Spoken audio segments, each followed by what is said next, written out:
All right, viewers, we are back with another episode of The Grey Matter. Today, the episode is going to be with a startup, with a company that has come out in a very unique space. Two people from unique background have come and created an app which is disrupting the world through AI. We'll just get to who these guys are, but what I really like about the name of the startup is that it has to do a lot with what we are doing today, which is talking. So, ladies and gentlemen, let's meet Get Talking. Thank you. Welcome to the show. Thanks for having us. So, guys, thank you for coming and taking time out for us. So, before we create more interest, I would like you guys to introduce yourself, like the background and what you guys are doing right now. Sure. My name's Evan Gauer. I'm one of the co-founders of Gittalki. Yeah, I'm Jordan Rothstein, the other co-founder of Gittalki. So we're working in the conversational AI space, and what we're helping to do is deploy AI agents for medical practices and other businesses so that they have 24/7 access to their patients and to their customers. And we do this in a couple different ways. One is, our primary mode is through phone calling, and so when someone's not there to answer the phone, businesses are losing leads. And instead of that being the case, what we're able to do is use conversational AI technology to make sure that not only is the phone answered, but the patient is engaged with. And we're able to book into practice management systems so that appointments are getting booked, people are getting heard, leads are not getting lost. And so that's the premise of Gittalki. We're in the appointment booking and the patient scheduling space, deploying AI agents so that businesses have better access to their customers and to their patients. And what we developed is a full conversational engine, so something that can be deployed, whatever mode of communication. So that could be over the phone, right? As I said, texting, email. What we're really trying to do is optimize, that whole conversational workflow and try to have the best conversations possible for, achieving the call to action, whether that be book an appointment, gather a lead, or so on. So how is it doing, and for how many years you are running this? How many customers, user base? Tell us about it. Yeah, so we've been working together for the past 5 years, Jordan and I. We began our entrepreneurial journey together. We met in university playing rugby together, and we've had a long go. We started in the restaurant space. We were working in data science and analytics, building out front ends and portals and things. We've been working on Gittalki for the past 3 years, and since then we've grown specifically really into the medical space. And so, it's been a pretty good ride for us. We're right now our main focus is in veterinary, in dental, and in physical therapy, and we've built some great partnerships in those. And so we're advancing across a couple different networks with those partners, and really focusing and honing in on that patient scheduling. Like Jordan mentioned, our engine is tailored towards how do we have the best conversation possible to achieve the goal of the business. And in this case, it's how do we make sure that patients are heard, how do we make sure patients get the attention they need, and especially in medical, it being so important that you get to your doctor, you get to hear from your healthcare provider. We're able to kind of facilitate those conversations 24/7. Most practices at 5 o'clock, nobody answers the phone. During lunch, no one answers the phone. I'm sure all of us have tried to call in to our dentist, our doctor of choice, and not been that. And you're not able to reach the person. It's frustrating. And in today's world, it's the voicemail is not good enough. A voicemail and a follow-up. Patients are going to call your competitors. There's too many. There's too many dentists. There's too many veterinarians. There's too many physical therapists. If you're not there to answer those phone calls and you get those leads, then you're going to lose business. And so our real goal is that revenue recapture. How many missed calls there is a practice have a month, and we see on average is from 600 to 800 missed calls per month for a single office practice. And so we sit there, we sit on that phone line, as we sit in the SMS, like Jordan said, in the email, so that when those leads come through, they're never lost. Right. So I'm curious. Who are the guys you upset? Which industry did you guys disrupt? Yeah, so it's a good question. Yeah, so I'd say that we are, traditionally it's call centers, right? So call centers are there to answer, phone lines after hours and, pick up the calls, kind of capture the leads and push them through those lead forms. So our technology, directly kind of sits in between that. But we don't see it as a technology that is supposed to replace humans that are answering phones, right? What we see is our technology is something that can empower, like CSRs, so customer service representatives, to kind of give them more time back to spend more time on the patients that matter. So a lot of people are calling in at these offices, and it might be a simple question like, what are the hours? When are what doctors in Can I office book an and event. appointment? Yep, Right. exactly. And then once we get to that, we can kind of take action and take them through those simpler workflows. Whereas when it gets to a point where, if it's an emergency or, they have a specific billing question, our conversational engine is intelligent enough to direct the phone call through that specific lane. Right. So eventually the call, after being filtered through your AI engine, through GetTalkie's interface, it will reach a call center agent who's a human. Yes, it can either be a call center agent or it could be a customer service representative at the office. But What if it's after hours? Right. So in most cases, what we're doing is we're avoiding the human interaction bit entirely, right? So most calls, for example, FAQs, these things, we're able to answer right then. If it's hours. Like standard questions. Exactly. If it's services, but where our true strength lies is in our agentic capabilities, our abilities to actually take action on that call seamlessly. And so what we do is if we have appointments coming in, if we have requests for appointments coming in, we can actually book those appointments directly into their practice management system. We also have a portal on our end that filters and captures all the patient information so that it sits there as well. So when a patient calls in for an appointment or they want to reschedule, we can actually do it right there without the need for that human intervention. Is it your CRM or do you integrate with other CRM? That's right. So we integrate directly. So we have our own portal which sits as appointment requests come in, calls come in. You can see through call logs, all the patient information, everything is captured there. But we also integrate directly into their practice management system. So where they're already booking appointments, we actually filter right through and book the appointment directly into their system. So this is all inbound. What about outbound? Yeah, so I'd say we do outbound as well, right? It's the same technology, just deployed through the outbound medium. Traditionally, what we use it for is like waitlist management or rescheduling. So if an office has a bunch of cancellations, what we're able to do is connecting to their practice management system. We know that someone canceled an appointment and at a specific time can trigger an outbound call that says, hey, we saw that you canceled your appointment. Would you like to reschedule? We have availability in this upcoming week. Just to sort of close the loop on the way your product works, so our audience can and potential partners can understand what this product is all about. The last question with respect to how the product operates is that how do you manage network externalities? Some people who are super pissed. Yeah, so that's a great question. So, I think one of the beauties of conversational AI, which, I think differentiates itself a lot from like chatbot is in conversational AI, there's a lot more data, right? We're able to pick up on intonation, on tone, all these things that are lost with over text. Is this proprietary or have you trained the model? That's right. That was the natural next question. That is this a pre-trained model or you have written your own LLM and how is it working in the background? Yep. So I would say we attack it in both methods. So what we've developed is a proprietary framework that can leverage any type of model, and with that framework, we're able to achieve these agentic capabilities that you're not really able to achieve if you use just an OpenAI function calling tool. It's not going to get there in terms of the complexities of conversation. So we've built the whole system that is around that proprietary framework, so we can do all those more complex tasks. But as we're, the direction we're heading in is, we've started opening up research and began,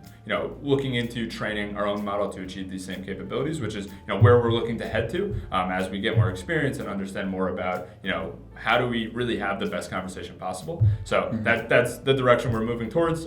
But currently, we do have that proprietary framework around a whole, So now after the technicalities, I'll come back to sales and marketing, which Sure. is my subject. Yeah. So tell me, for you guys in the last 2-3 years, what is working, what is not working, and how you are like doing your sales thing. I saw you're doing some conferences, won some awards. So how's that thing going on? I'd say so. Our sales process is a little bit atypical from what you might see in the market. What we're looking to do inside these networks is build partnerships. And so, we service at the bottom level is that office, right? We service an office levels that may be, Astoria Dental, right? But Astoria Dental is likely part of a larger group, whether it's going to be a DSO, a medical service organization, or even just a technology partner like their practice management system. And so we're building partnerships at that level to be able to service their larger customer groups, because for us, if we're able to get into a network that has 4,000 offices underneath them, they can see the benefit much quicker than maybe a single office will. AI is very abstract. Business owners have heard it. Business owners know that they need to start implementing it. And in our case, what we've given them is a modality to have a conversation with AI and understand immediately what the benefit to their business is and a very easy implementation. And so for us, when we can get into a larger network where they can really see that massive benefit of what I kind of talked about earlier is that revenue recapture, it's a much easier way for us to kind of sell it through into that market. Got it. And if you'd like to share some trends in your increase in revenue or the next plans for the next 2 years? Yeah, absolutely. So where we started was in physical therapy. So physical therapy was kind of the kickoff for us. We built into a large network. We actually have a partnership with an existing technology company, and they have a large customer base that we've been implementing this. We talked about that outbound bit. That's been a big piece for us there, is being able to reschedule appointments that are canceled. And then we moved into dental recently, and so it started growing into the dental space. And then a couple weeks ago, we started exploring veterinary. So we were at the VMX conference in Orlando last week. We're actually going out to Las Vegas in 2 weeks, which is another great space. Really, for us, there's these opportunities for these different verticals, right? In specialty medicine, you think there's optometry, there's cardiology, all of these different, doctors that we need to see, people need to see on, weekly basis. We're able to make that process that much easier for them. Wherever, the 24/7 calling doesn't exist and patients need to be scheduled. Yeah. I was gonna say we found a lot more volume in the specialty as opposed to the general practitioner. A lot of that is due to the a lot of like the general is there are these like huge like massive conglomerates that something that we're looking to break into, but got to start with the more specialized, which still have great numbers of offices. So they're more of a top to bottom approach. Because the bottom of the pyramid is the general practitioners, and then as you move along, you have specialty. Exactly. Right? Yeah. I mean, it's just sort of give you a level of authenticity that Exactly. can be trusted. But I'm curious, boys, is Get Talkie only going to be focusing on health? Yeah. Or So are there any verticals coming from maybe car sales? That's actually a great question, and so there's been a couple different lanes that we've been approached with, and I think it's interesting because the idea of conversational AI and the idea of even just appointment booking at its core, service is more than just medical, right? We think about a salon, a restaurant, car sales, car maintenance. All these different verticals that we have the ability. That we have had a recently great experience. Don't want to talk about it. I hate it. Anytime you pick up a call and you sit on hold for a half an hour, that's where you can think of conversational AI filling the gap. Like, I would love to share one example. This is crazy. We are in New York. You should. We are in New York, and today what happened? I got my driving license test passed 4 weeks back. Still haven't received my license in mail. I was calling everyone, no response. Luckily, I got one call picked up, and they said it's released on 29th of January. And again, I was trying to follow the 29th of January. We are in New York. It should have been at my home right now. And today I have to walk into their office physically. Physical premise. And then she told me that you have to wait another week, and after that you can complain. This should have been solved through AI like so quickly. Right. No one was picking my phone. Right, and the story I kind of tell when we got into this was, and really kind of the precipice for our, starting in medical was I had a tooth bonding, and it had fallen out on a Saturday, and I had a date on a Monday, and I said, well, right now my front tooth is half off. I look like a D6 hockey player, and I need to get this fixed. And so Sunday morning I wake up and I get a list of the nearest 5 dentists, and I just called on the list. First 4, nobody answers the phone. The 5th one, they answered the phone, they picked up, and they said, we have an appointment. And all I need to know was, do you do this service? Do you have appointment availability for tomorrow? And do you take my insurance? Things that are very common that exist, right? Even from, maybe they're the database, right? That we can get that information. And now I go to that dentist every single time for all my cleanings, for anything I go right there. So you think about this idea of this lost leads, or even the frustration that customers face. Exactly. We in the technology world, we call it data leak. Yeah. That's a leak which they are doing, and they're not getting those leads in. Exactly. It's this idea that the customer service piece, at the other side, right? We say we service an office, but really we service the patient. We service the customer because at the end of the day, customer service, right? Exactly. We are a customer service tool, right? If your customers feel heard, they feel engaged, they are more likely to do business with you over time. So from a branding perspective, from a narrative building perspective, I know you are the marketing guy. That's right. Would you say that this tool, Get Talkie, is a service management tool for hacking growth? I think it's a really interesting way to look at it. I think if I take a pause, I believe so, in that, what we've seen is in this ability for practices and businesses that are already fielding phone calls, they're leaving thousands of dollars on the table every single month. And it's just because they're overwhelmed. A lot of businesses, we'll take veterinary, for example. They have technicians, these are people who service, their patients throughout the day, that are supposed to be setting up rooms, that are supposed to be there helping, making sure that throughout the day that, these appointments are going quicker. Well, they're the ones that are answering the phones because they have, they don't have availability for someone to be answering those phones. They're being inundated by these calls. And so when we're able to sit there, and when that phone isn't able to be answered by that CSR, that human, that we can actually capture that lead, making sure that the patient is heard, engaged, and then that action taken, whether that be the appointment booked, rescheduled, or that lead captured, that, businesses are flowing more efficiently and they are gaining back revenue from that. And so I would say in that sense of the way, yeah, absolutely, it's a growth hack. And tell me, you are in sales and you do technology. So tell me how do you feel about this complementing skills between each of you, and how it is helping you guys as succeed? co-founders, because you would want to sell more and sell fast. Yeah, Yeah. definitely. And some you of the would want to take your time to develop that and perfect it. Yeah, and so I'll say that's something that a lot of people approach us and they say, you guys have such a great team. You're able to do these things. You're able to move so fast. How do you do it? How are you able to accomplish all that? And we're able to do that because of our different skill sets. Like I tell everybody that we think differently. When I'm approached with a problem, I'm like, I need to know the dimensions of everything before I can go ahead and build it. And Evan, on the other hand, will say it's already built. So and then it's on us to kind of solve it. But that that attitude of we can do it is what Evan is kind of pushing across. So I'd say our skill set is strong, and it's helped us to be very agile. So whenever there's been a problem or something pops up, we can kind of move around it and build around it. So with the new policies settling in, with the new government in place, I see a lot of potential in the product. And what I've been hearing Elon Musk, Mr. Musk, watch out for these guys because I think they are going to be crucial to controlling the expense that is going on in government departments. And I think GetTalkie can help save a lot of man hours over there, increase efficiency. Yeah. How do you see your product operating, for example, the license office? Yeah, definitely. I think that anywhere that there's somebody answering a phone, that could that time could be used to be doing something maybe more productive than waiting and answering a simple question that anybody can answer, is someplace that we can be implemented. And what we're looking to target, like we said, we're starting in this one sector, looking to grow vertically through the medical. And all right. So I have a question for Sure. you.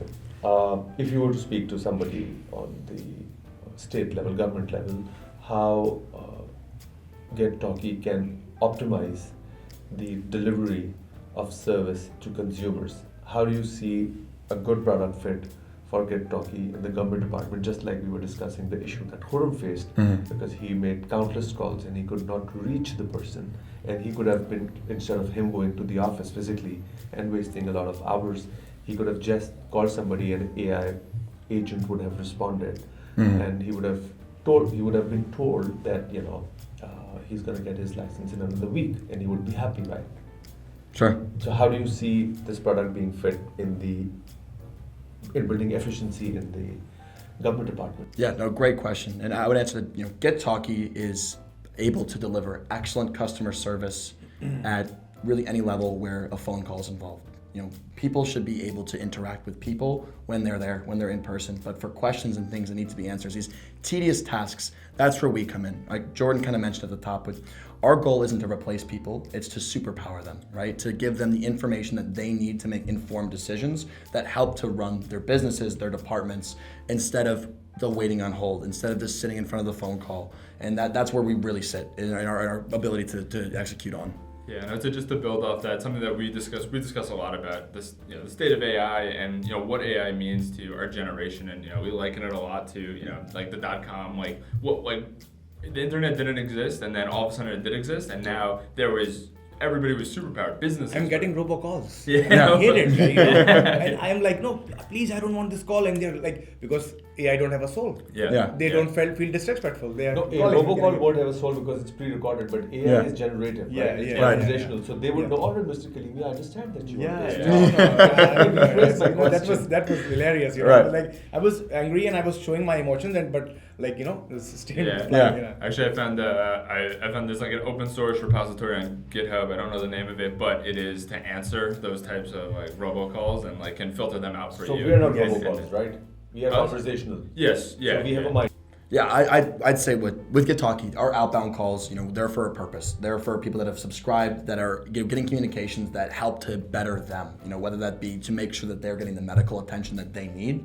We're not we're not the worst telemarketer. We're not the AI calling you and knowing things and being able to kind of facilitate conversations that way. We're sitting there when there's a real need for that person and that they know they're going to be comfortable getting that call. Yeah. And I was just discussing as a topic. I Right. know you guys, because you guys are working in the health sector. Right. A lot of compliance, and it's good Right. that you have to take care of all of these things. Yeah. Yeah, and something that we found specifically in the healthcare sector is it's traditionally very low margin, right? Like it's very high on, they want to maximize the percentage of people that are in the seats. Whenever they're not, it costs a lot of money. So these offices are very, receptive to the fact of a system to put more seats in their office, or put more people in the seats within their office, as well as, optimizing how people come in. So something that we've learned a lot over the past few months of like researching, going to these conferences, that there's an optimal way to structure a schedule within an office, right? At the start of your day, you do not want to put your most like your biggest emergency patient, because if that runs over, then the whole rest of the schedule is set up. So being able to not only put people into the schedule in the appropriate time, but optimizing that, so knowing that, okay, if we kind of sandwich these different appointments that will make sure more people are on time, fill seats, and even the doctors and technicians will be happier. They don't want to do 3 emergency treatments back to back to back, Yeah. because So, any message you would like to give to your probable partners, investors, or your probable customers? So you can talk about that. yeah. I would just say that Get Talkie is here to make sure that practices and businesses have better communication with their patients, better patient experience, more access to their healthcare providers, and empowering the business in being as optimized as it can be. Like Jordan mentioned, our main factor here is increasing the optimization rate of that business, of that practice, so that seats are filled, so that everything's kind of running more smoothly, and so that your core people aren't wasting time doing the menial tasks that involve, hey, what are your hours today? I didn't have to sit on a 3-minute phone call to make sure that, this person got the hours. They can call in without waiting on hold, get the answers to their questions done, get their appointments booked, and be in the practice. So are you raising funds these days? Are you pitching to investors and VCs? Yeah, so we did our first raise. We did a pre-seed raise, and at the moment we're pretty well capitalized. We're fortunate in that a lot of this has been based off of our just bootstrapping. So like I kind of mentioned, that Jordan and I have been working together for the past 5 years, and really everything that we've done is bootstrapped. What you see here is our core team. We're agile, and we're able to kind of complete a lot, I think, than most traditional teams are. And how many team members you have so far? Right now, you're looking at the core team, Yeah, and then so we there's have us full time, and then we have other, we contract out other, for either development or whether it be marketing and that sort of. And I'd say that also, the idea of partnership, we have our kind of core partners, right? So outside of us, in our different channels and physical therapy and dental, we're building partnerships. So at that level that we have people who are advocates for the product, who have network, who have sales teams, who have the kind of people there to help us You're implement. playing on that. Amazing. Exactly. You have extended arms with your arms. Exactly. And your partners. And for them, what we see our product really is a win-win-win. At the office level, at the business level, it is a revenue recapture tool. They should see an actionable ROI, and that's what we show to them through our analytics.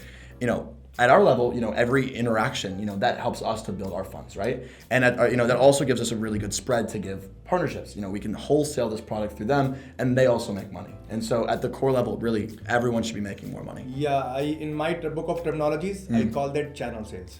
Channel sales, exactly. There you go. Before we sort of go towards the closing of the show, I would want to know what's in the name. Get Sure. Talkie. Why Get Talkie? Yeah, well, I could start it. So something that we do a lot, or I say that I do, is whenever we name things, we name our apps. It started from the beginning. We always just put a Y at the end of it, just because it was a fun thing to do. So we were discussing what's a great name for this product, and we're like, why not Talkie? And then let's get Talkie. So it's like let's get talking. Yeah, and I'd say too, what this speaks to is our idea of, in the conversational AI sense, at the core, we are having communication, right? It's communication with people, with business. We are talking, right? And then the name, we get talky, it kind of flows through that. It's not just phone, but it's SMS, it's email, it's the empowered communication throughout the business with their customers, with their patients. And so, we think it's a fun, kind of capture way that, it kind of speaks to, what we're doing and who we service. And like Jordan said, we're not the people, we're not here to replace people. We're here to help empower them. We're here to make sure that their time is given back to where it matters most, whether that be interactions with their customers, whether it be interactions with their patients. And, we're friendly, kind of AI, we're friendly. Yeah, so the same way that websites were able to, supercharge all of these businesses, we're leveraging, conversational AI to, supercharge these businesses to optimize them in the best way possible. Excellent. Like always, we have a surprise question. No pressure. But before we sign off, everybody please subscribe to our channel and share. Talk about Talkie, get talking about Talkie, and share it with your friends. And if you have any other interesting startups, companies at any stage that you think we should be covering in our show, please write to us and we'll get in touch with them. The final question. All right. Grand finale. Forget Talkie. Let's see how the AI and the humans respond. What is the gray matter to you? I'd say it's a good question. For us, I think it's the space between human interaction and AI interaction. I think we service humans, right? We service at a bottom level where we sell to the offices, we sell to their networks, but we're really servicing the people. And, for them it's important, especially in the medical space, that they're heard, that they're getting the attention that they need. And I think the gray area and the gray matter of that becomes, is this conversation, is this interaction meaningful? Am I being heard? Am I comfortable sharing, personal information with a AI? And for us, our entire kind of core philosophy and how we're building our company is around making people more comfortable, that we are human, centric, that at our core, we are here to help and to deliver experiences that both enhance, patients, businesses, customers' practice, and creating a world where, I don't have to sit on hold, where I don't have to wait, 24 hours to have my questions answered, where I get my license information answered in a timely manner. That's the pain of the day. Right. And so and that's really important. And I think, the more aware people become of this and the more comfortable people become utilizing AI as a tool, the more that we actually increase those real human interactions. When I step into the practice, I want to see someone that's able to kind of talk to me and isn't distracted by the fact that there's 3 phone calls coming in, that I have attention when it matters and not when I might need to know where my license is or what the hours are or what the services are. That's deep. Yeah. That's deep. I was not expecting something as grand as that, but thank you very much. Thank you. Thank you very much. Awesome. Thanks, guys. Thank you. you. Thanks for having us.